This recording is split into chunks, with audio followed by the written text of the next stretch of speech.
नमस्ते दोस्तों, मैं हूं ब्रजेश। स्वागत है आप सबका कहानियों की दुनिया में। आज मैं आपके सामने एक बहुत ही सुंदर, मोटिवेशनल और हृदय को स्पर्श कर लेने वाली कहानी लेकर प्रस्तुत हुआ हूं।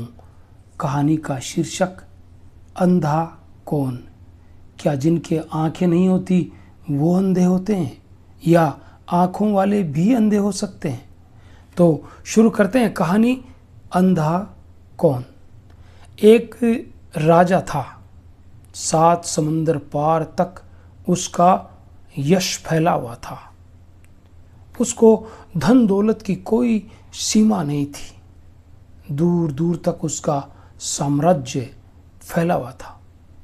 लेकिन राजा को एक चिंता खाए जा रही थी कि उसकी कोई संतान नहीं थी। उसकी 7 रानियां थी, लेकिन किसी से भी राजा का उत्तराधिकारी पैदा न हुआ। तो एक दिन राजा ने दरबार बुलाया और अपनी चिंता प्रकट की। राज ज्योतिषियों ने कहा कि यदि पटरानी एक नवजात शिशु के रक्त से स्नान करे तो उसके संतान होगी। राजा ने कई युद्धों में महारक्तपात किया था और उसे दया का अनुभव कभी नहीं हुआ। लेकिन एक नवजात शिशु को उसकी माता से छीनकर उसके रक्त से पटरानी को स्नान कराने का साहस राजा को न हुआ। लेकिन कुल के नाम को जीवित रखने के लिए मंत्रियों द्वारा अनुरोध किए जाने पर राजा ने इस क्रूर उपाय का प्रयोग भी कर डाला। कहते हैं कि इससे पूर्व राजा ने कई उपाय किए थे जो सब बेकार सिद्ध हुए, परंतु यह अंतिम उपाय सफल हो गया। राजा के घर राजकुमारी ने जन्म लिया। लेकिन राजा की चिंता और बढ़ गई। एक तो राजकुमार के बजाय राजकुमारी ने जन्म लिया, दूसरा राजकुमारी जन्म से अंधी थी। राजा को अपना साम्राज्य नष्ट होता दिखाई देने लगा। राजकुमारी के दुख से भी उसका दुख और अधिक बढ़ गया।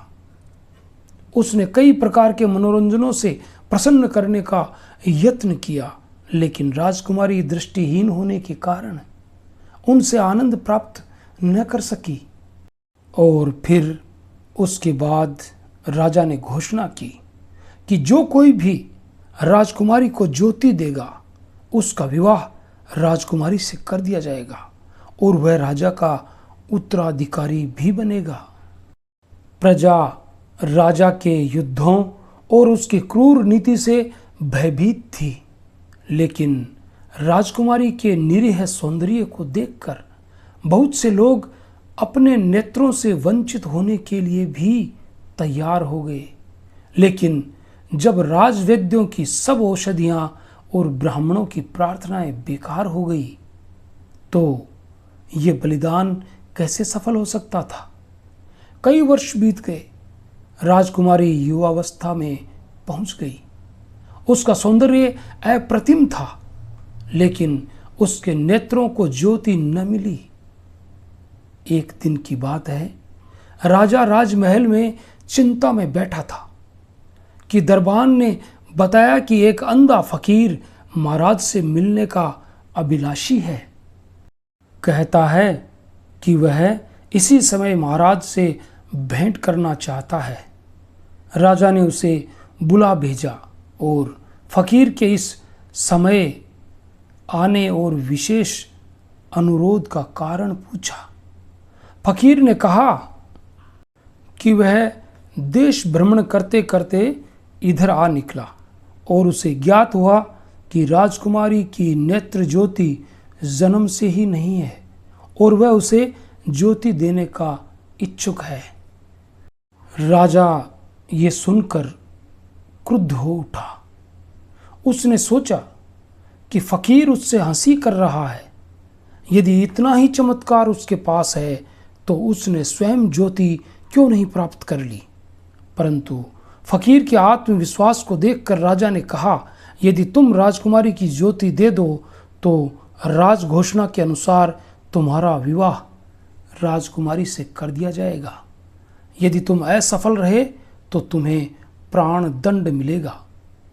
फकीर ने इस शर्त को स्वीकार कर लिया और कहा कि वह कुछ ही समय में अपने कार्य को संपूर्ण कर लेगा। राजा ने कहा, लेकिन इस काल में राजकुमारी से मिलने की आज्ञा तुम्हें नहीं होगी। और ऐसा ही हुआ। 3 मास बीत गए। राजा की अधीरता बढ़ रही थी। अंतिम दिन फकीर राजा के पास आया और बोला, राजकुमारी को ज्योति मिल गई है, चलकर स्वयं देख लें। राजा बड़ा प्रसन्न हुआ। जब राजकुमारी राजा के सामने आई और राजा ने उसकी ओर देखा तो राजकुमारी ने विस्मय से अपनी पलक झुका ली और अपना मुकुट उतारकर फकीर के सिर पर रखते हुए राजा ने पूछा, मेरे सिर पर मुकुट है या नहीं? राजकुमारी ने न में उत्तर दिया। तो मुकुट किसके सिर पर है? राजा ने फिर पूछा। जिसने मुझे ज्योति दी है, राजकुमारी ने कहा। राजा ये सुनकर बड़ा प्रसन्न हुआ। उसने फकीर को गले से लगा लिया और घोषणा कर दी कि राजकुमारी का विवाह उस फकीर से ही होगा। वह ही राजा का उत्तराधिकारी होगा। राजा ने राजकुमारी को अपने पास बुलाया, लेकिन वह अपने स्थान से न हिली। राजा ने दोबारा बुलाया, लेकिन वह फिर भी ना हिली। राजा को कुछ संदेह हुआ। उसने पूछा कि कितनी अंगुलियां हैं? राजकुमारी ने कोई उत्तर नहीं दिया। राजा क्रोध में जल उठा। राजकुमारी अभी तक ज्योतिहीन थी।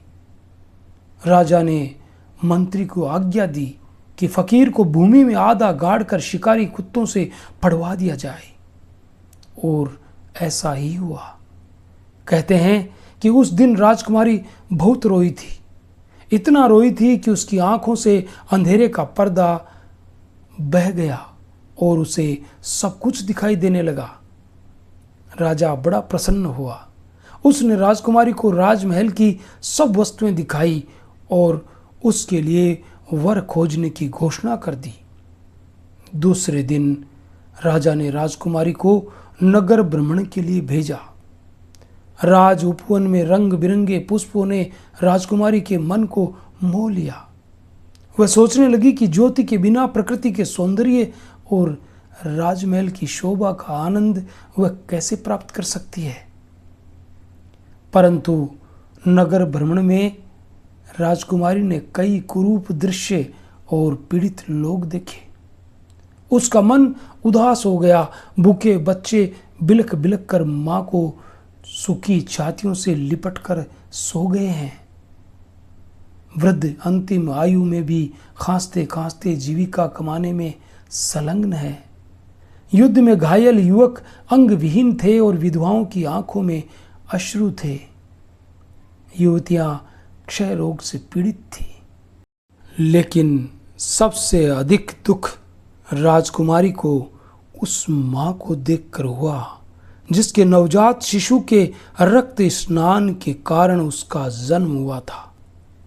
राजकुमारी ने उस मां के नेत्रों की बुझी हुई ज्योति देखी और उसकी अपनी ज्योति भी बुझ गई।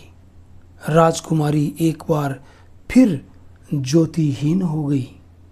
कहते हैं कि उस दृश्य के बाद राजकुमारी ने राजमहल छोड़ दिया और नगर नगर में घूमकर युद्ध में घायल, भूखे और रोग से आकुल पीड़ित नर नारियों की सेवा को अपना धर्म बना लिया।